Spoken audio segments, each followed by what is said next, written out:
To my channel. అందరూ ఎలా ఉన్నారు ఫ్రెండ్స్? అందరూ బాగుండాలని కోరుకుంటున్నాను. ఈరోజు వెరైటీ ఆకుకూర పప్పు చూపిస్తున్నానండి. నేను రాజగిర ఆకుకూర అని, దీంట్లో తాలింపు కూడా చేసుకోవచ్చు, పప్పు కూడా చేసుకోవచ్చు. అది ఎలా చేసుకోవాలో చూద్దాం రండి. Process step by step. ఫస్ట్గా బ్యాళ్ళని కడిగి పెట్టుకోండి, నీట్గా వాష్ చేసి పెట్టుకోండి. తర్వాత 3 టమాటాలు కట్ చేసేసుకొని వేసేసుకోండి. ఒక ఉల్లిపాయ వేసుకోండి. ఉల్లిపాయ వేయడంలో టేస్ట్ బాగుంటుంది. తర్వాత కడిగి పెట్టుకున్న ఆకుకూర వేసేసుకోండి. నీట్గా ఒక 3 టైమ్స్ కడిగి పెట్టుకోవాలి ఫ్రెండ్స్. ఆకుకూరలో మట్టి అది ఉంటుంది కదా. తర్వాత కొత్తిమీర కూడా కడిగి పెట్టుకోండి.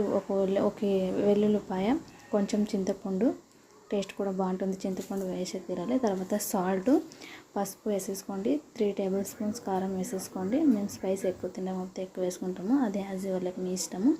ఓకేనా ఫ్రెండ్స్? మొత్తం అంతా స్పైసెస్ అన్నీ యాడ్ చేసిన తర్వాత కుక్కర్ మూత చేసి గ్యాస్ మీద పెట్టేసేయండి. ఒక 5 విజిల్స్ ఆర్ 4 విజిల్స్ వేసిన తర్వాత పప్పు రెడీ అయిపోతుంది. ఓకేనా ఫ్రెండ్స్? తర్వాత స్మాష్ చేసేసి తాలింపు వేసేయండి ఫ్రెండ్స్. చూస్తున్నారు కదా వీడియో, లాస్ట్ చేసి తాలింపు వేసే అన్ని ప్రాసెస్ మీకు తెలిసి ఉంటుంది. తర్వాత తాలింపు వేసేసి అంతే ఫ్రెండ్స్, ఇంకా అయిపోయింది. మీకు నచ్చితే, ఈ వీడియో నచ్చితే కనుక లైక్ చేయండి, షేర్ చేయండి ఫ్రెండ్స్. ఇలాంటి ఆకుకూర పప్పు మీరు చేసుకోండి.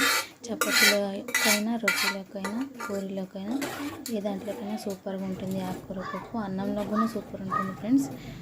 నచ్చితే మీకు లైక్ చేయండి, షేర్ చేయండి ఫ్రెండ్స్. కమెంట్ చేయడం మాత్రం మర్చిపోకండి. ఖచ్చితంగా సబ్స్క్రైబ్ చేసుకోండి ఫ్రెండ్స్ నా ఛానల్ని.